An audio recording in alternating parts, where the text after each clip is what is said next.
Hello crafty friends, I'm Lien from Studio Gato and I'm so happy to be back with another video.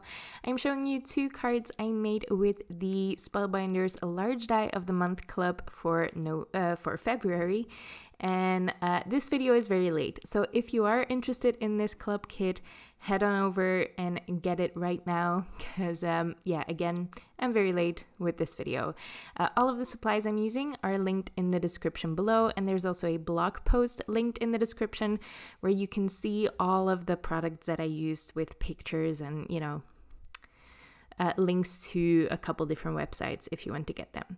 So I am starting by die cutting, which I did off screen. I die cut all of the pieces that I would need for I think 3 cards, and I still have pieces left over for probably a 4th one. And I die cut them out of white cardstock and then colored cardstock, and then I'm ink blending them as well. Now, 2 handy tools that I'm using for the ink blending are, of course, the brushes. I'm not even counting those. And then the mat you saw me use was the Waffle Flower Grip Mat. It's a huge clear stamp, basically, so it holds your pieces in place. I do find that if I layer up my die cuts, which I always do, you need to really press them down into the grip mat for it to hold it down, because, I don't know, they're too thick or something. It's a little bit harder to keep those in place, but it works fine if you just press them in place at the very start. And then it's time to assemble everything, because these tulips come with 3 different shapes or layers that you glue on top of each other, and then you have a beautiful little tulip. I made 2 pink ones and an orange one, and you also see that wicker basket, which is so fun. I really like it, and I definitely have more ideas for the basket as well. Now, these are probably my favorite flowers. Not the tulips yet. The tiny ones, I don't know, bluebells, whatever you want to call them, because I don't know flower names. And yes, I added ink blending to these tiny ones as well. Just put them all on the grip mat at once, and then you just ink blend them. It doesn't matter that they're tiny. That doesn't really make a difference.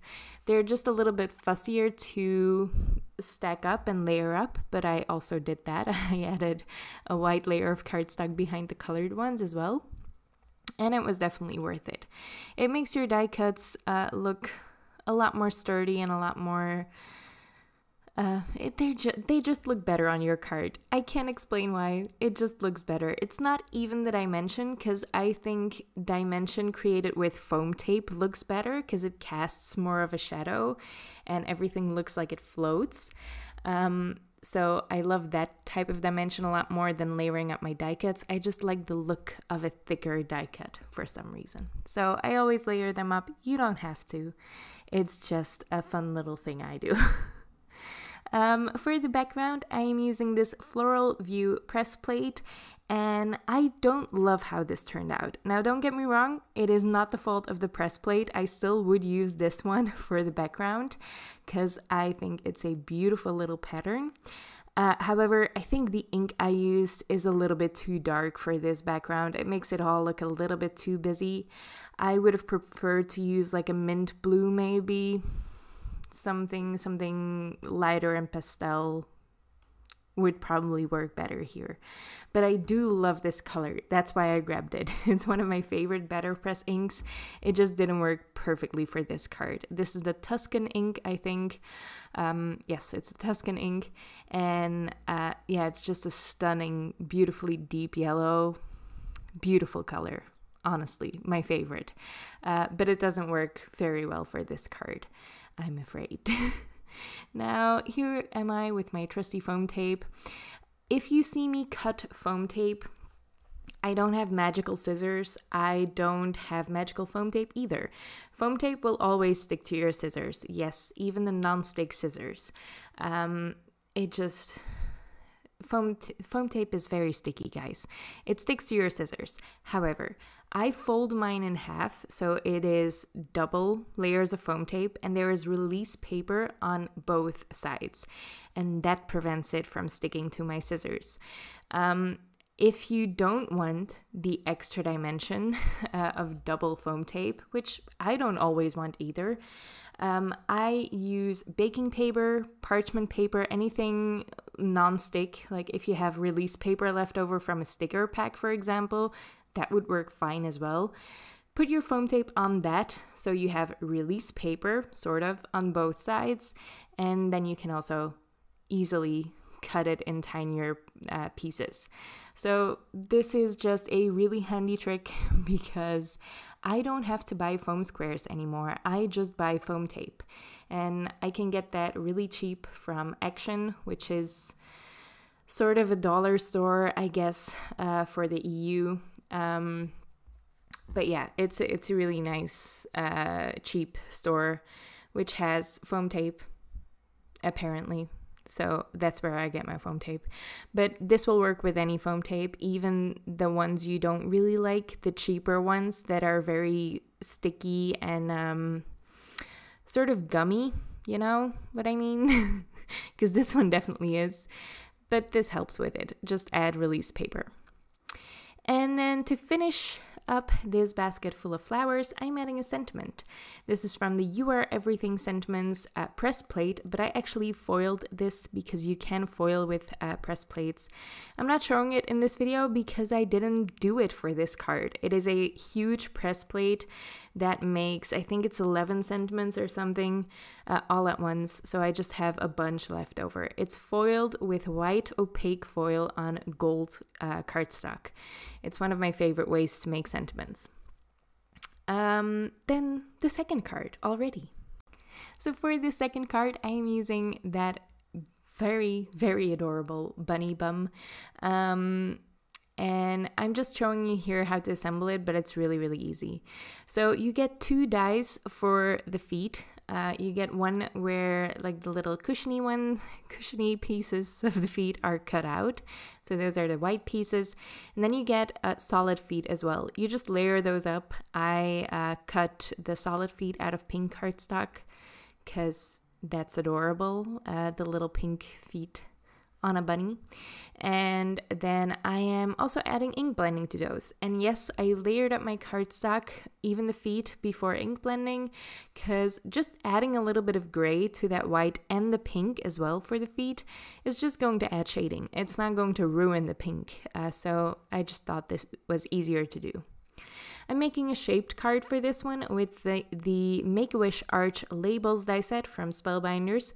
I just cut that largest die 2 times out of white cardstock, and I am adding a score line in one of them. That is where I am going to fold the card. I add glue to every bit above the score line, and that is how I layer up the second, or adhere the second arch on top of it. So it's just adhered at the top, and that score line is a little hinge to open it. I also cut a third piece out of blue cardstock, and I embossed that with the hand-drawn scallops embossing folder from Spellbinders. This is an older one, but I really love the playful look of this. I think it's perfect for birthday cards. I've used this so many times for birthday cards already, but I just love the texture of an embossing folder. I'm going to assemble the bunny here with the little feet and the little tail as well. It's such a cute little bunny. I wasn't entirely sure how to adhere the ears. I just did what felt right. I haven't seen the cards others made with this die set yet. I should check how they assembled their bunny, because I don't know, there's no head to adhere the ears to, so I just did what looked right to me, but maybe I did it completely wrong. I'm again adhering that wicker basket together, just adhering the handle here, and I am making sure that the handle, that it all fits on my card. That is why I'm adhering this on top of my card, so I don't make the handle too long. Then I'm adhering the bunny outside of the wicker basket because it is jumping in the basket. And once all that is done, I can just adhere this basket and bunny onto my shaped card. And I'm going to do that with foam tape, but not add foam tape to the very top of the basket. I did the same thing for the flower basket. This makes it really easy to put stuff inside of the basket and not have it blocked by the foam tape. So yeah, just make sure you have a little bit of an open space there at the top. You can still cut parts off of the carrots. If you cut your carrots in half, you can have a lot more carrots in your basket. You just have to put a couple upside down in there. That would be fun too. And then I'm just filling up that basket with a bunch of carrots. And I love the orange here. I love oranges and yellows anyway, but I think they are so perfect for spring because they're very cheerful. They're very bright colors, but they're not as bright and in your face as pink. I feel like pink and orange are, the same, but with a different vibe. Maybe I should stop yapping. But yeah, I really like how this card turned out. I love that little bunny bum. I hope you like the cards and I hope you like the video because I had a ton of fun making these.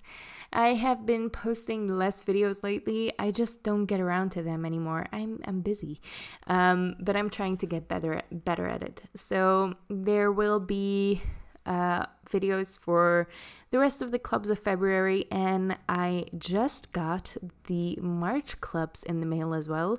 So I'll have to start crafting on those, and then I'll hopefully have those out in time, actually, at the start of March instead of at the end of the month.